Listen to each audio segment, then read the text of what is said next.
राज्यातल्या जलजीवन मिशनच्या कंत्राटदारांच्या अडचणींमध्ये मोठी वाढ होतीये।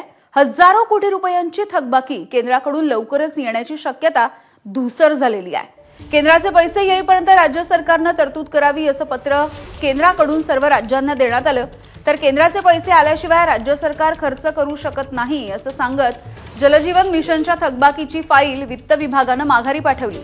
त्यामुळे केंद्राच्या पाठोपाठ राज्य सरकारकडून ही लवकर मदतीची आशा आता मावळली आहे। महाराष्ट्रामधील जलजीवन मिशनच्या कामाचे जवळपास 35,000 कोटी रुपये थकीत आहेत। त्यामुळे कंत्राटदारांची थकबाकी कशी फेडणार असा प्रश्न उभा राहिलाय। सांगली जिल्ह्यामध्ये नुकतीच जलजीवनचं मिशनचं काम करणाऱ्या कंत्राटदारांना आत्महत्या केली होती आणि यानंतर हा मुद्दा पुन्हा एकदा ऐरणीवर आलाय। तर जलजीवन योजनेचा बोजवारा उडाल्याच्या नंतर विरोधकांनी नेमकी काय प्रतिक्रिया दिली आहे आपण बघूयात। मी सुद्धा सभागृहात जलजीवन मिशनच्या संदर्भात बोललोय।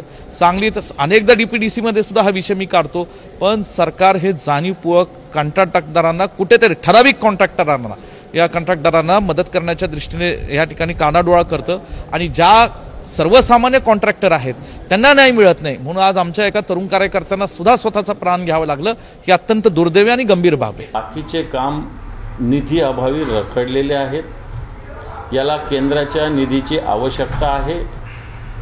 आजच्या घडीला हे काम पूर्ण थंड बसत्यात आहे। गुत्तेदारांना कॉन्ट्रॅक्टरांना याचा निधी मिळत नाही, पैसे मिळत नाही। आता हे दायित्व केंद्र देईल का?